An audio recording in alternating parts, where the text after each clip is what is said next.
Hello everyone and welcome to the channel. I'm Emmanuel, I'm an airline pilot, and in today's video we are going to have a look at the descent planning and the approach preparation in the JustFlight Avro RJ. Now, we're cruising along at flight level 280 at the moment, and we can see our top of descent coming in on the nav display. As I mentioned in my earlier videos, the top of descent is advisory only. The airplane does not have VNAV. For this reason, we need to do a little bit of manual calculations over here. In this video we will cover those manual calculations, but first we are going to cover the standard setup and everything you need to do in the flight deck to prepare your aircraft for the approach. The first thing, as always, is to check for the runway in use and to check the ATIS. Now, we can cheat a little bit by going to the OFP and then down here to the meta page, where it is automatically going to show us the latest weather information of our destination airport. So today you can see we've got a wind of 180 at 3, slightly variable, overcast clouds, 11 degrees, QNH 1030. Now, this means that runway 15 that was determined by our flight planning seems accurate, so we can assume that to be in use. Let's now go for the charts, airport charts, and remove all the saved charts by removing the stars over here. And now we can hit search, arrival, and start to search for our landing information. Well, we are coming in via Nolgo, and the Nolgo to Papa arrival for the... Actually, it's the Nolgo to Delta arrival for our ILS approach onto runway 15. So let's select the star. Let's select the approach, and then we can also select the airport charts such as airport and parking stands. Now this is the basics that we need for any approach. Let's now go ahead and start to check what we have inserted.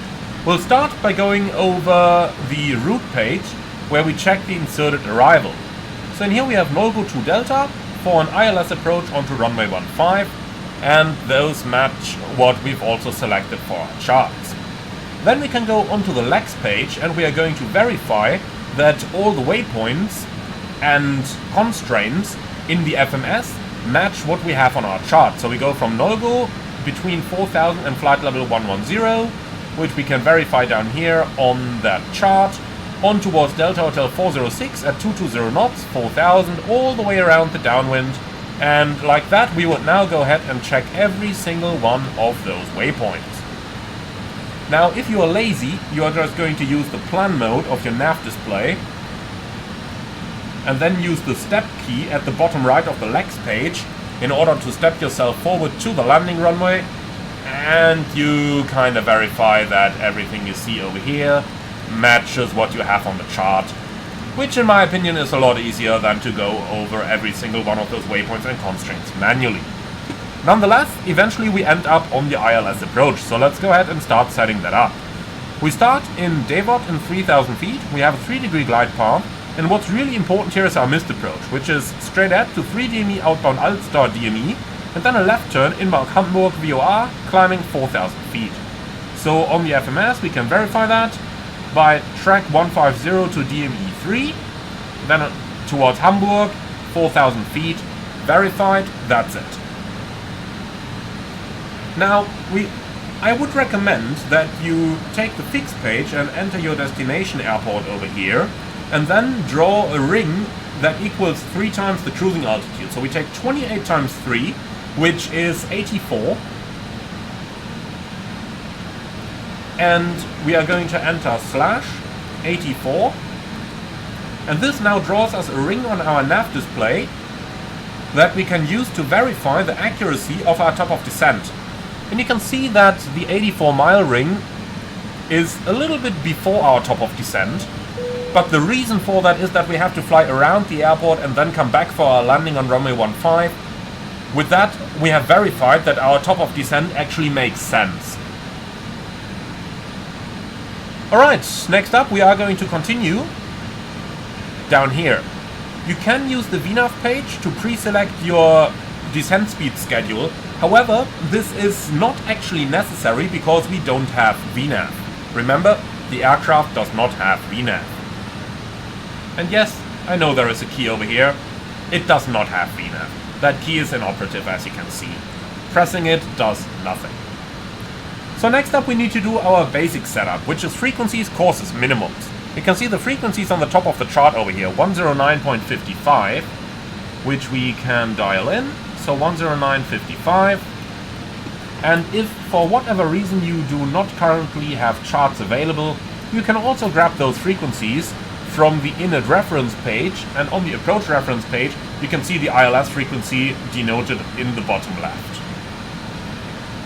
Alright, the courses are 150 degrees, which you can also see down there on the FMS, front course 150, and we are going to dial that in on both sides. So 150 and 150.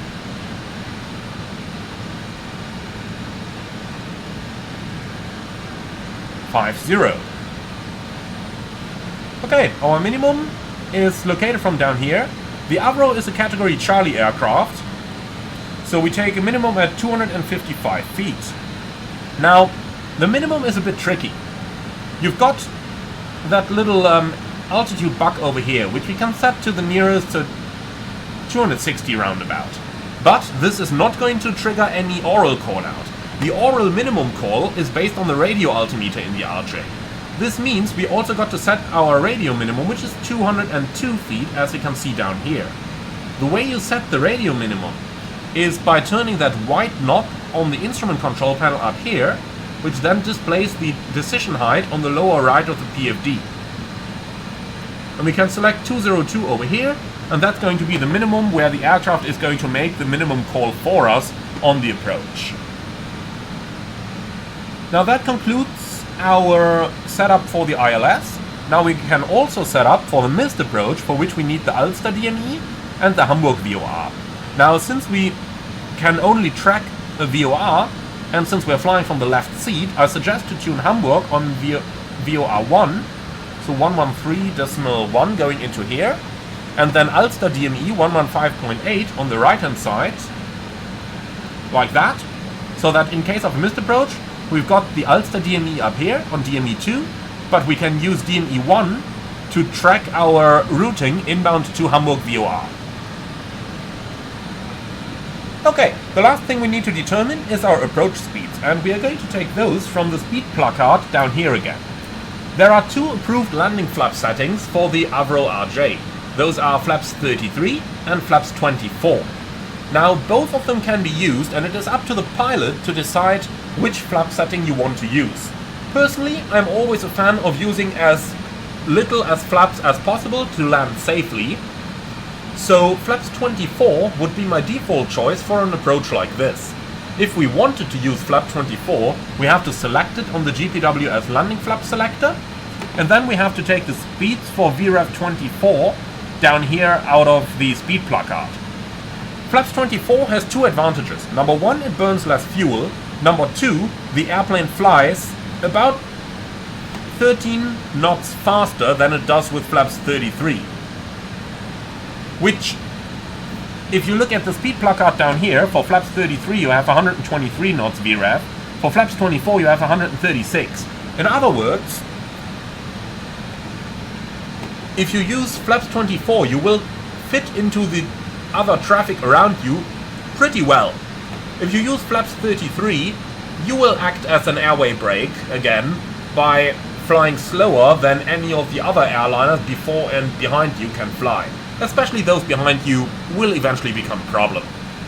However, it is not mandatory to use flaps 24, so you can use 33 at your desire. Today, for demonstrational purposes, I am going to use flaps 33. Operationally, there is absolutely no need to do that unless you are doing an automatic landing. Those can only be conducted using flaps 33. Now, if we have a look at the airport chart, we can see we've got 3,666 meters of runway available. The plane can land on 1,500 meters without problem. So, by any operational sense, we would use flaps 24. Just for the purpose of the tutorial, I will use 33. Alright, once that has been decided, we are going to set up our thrust rating computer. And there's a few things that we are going to set over here. We're going to start with our basic setup. And for that we have two different speeds we need to set. Once again we have the V-cross and we have our VFTO. So we're going to start with VFTO. Select the outer knob to the rightmost setting down here, to that little dot. And over here we're going to set VFTO, which is 181 knots. Then select that one to the left to the V-cross, and this one will be set to our VREV. So using flaps 33, our VREV will be 123 knots today. So let's select that up here. And that's all we need to do. We will talk about the actual procedure once we're in the approach tutorial. So with that, we are all set up for our approach. Now let's go ahead and discuss the different techniques of managing our descent. Now, you can use two basic techniques. The first of them is to use the simple rule that the altitude you need to lose times 3 equals the distance. So we're in 28,000 and we need to descend to 11,000 by the waypoint Nolgo. That means we got to lose 17,000 feet. Take 17 times 3 and you end up at 51 nautical miles to Nolgo for your descent. The rate of descent required equals 5 times your ground speed. So we're doing a ground speed of 414 knots at the moment. Times 5 gives us roughly 2,100 feet a minute in order to make it. That's one way to do this. The other way is to calculate how many minutes you need and to calculate the vertical speed required from that. So at a ground speed of 415, how many miles do we cover per minute? Well, this is quite easy. 60 miles equals 1 mile, or 60 knots equals 1 mile per minute. So take 414 divided by 60, make your life easy. You, of course, know that 300 knots equals 5 miles a minute. Therefore, you take 420, which equals 7 miles a minute. Now, we have a look at our ETA for Nolgo, which we can find on the Lex page, extended data. Over here, Nolgo, 1501. And if we look at our time, we can see it's round about 1450. So we have 11 minutes to Nolgo. And with that, we can now calculate. 11 minutes is what we have. We are covering around 7 miles a minute. So let's go ahead and do some calculation. We need to lose 17,000 feet. Let's divide that by 2,000 with the intention of doing a rate of descent of 2,000 feet a minute. If we do that, we end up with roughly 8 minutes for the descent. So now we know, okay, 8 minutes. With this ground speed, 8 times 7 is round about 56 nautical miles. So we know that 56 miles inbound to our fix, we need to start our descent. And that's the easy mathematics you can use in order to determine your vertical profile. Don't worry, it sounds complicated, it really is not. We will have a look at it in the dedicated descent tutorial. Last but not least, descent. So where can we find the descent checklist? Quite easy. Down here on the control column, if you click that little button up here to take your clip off, then you have the descent checklist right down here. And that's all you need for your descent preparation. Thank you very much for watching. I hope that you have enjoyed this one. As always, be sure to leave a like and comment, as it does really help out the channel. I'm really looking forward to see you all on the next one. In the meantime, be sure to like, comment and subscribe. And if you really love what I'm doing on this channel, I would appreciate a small donation through the Buy Me Coffee link in the video description below. Thank you for watching and see you all again on the next one.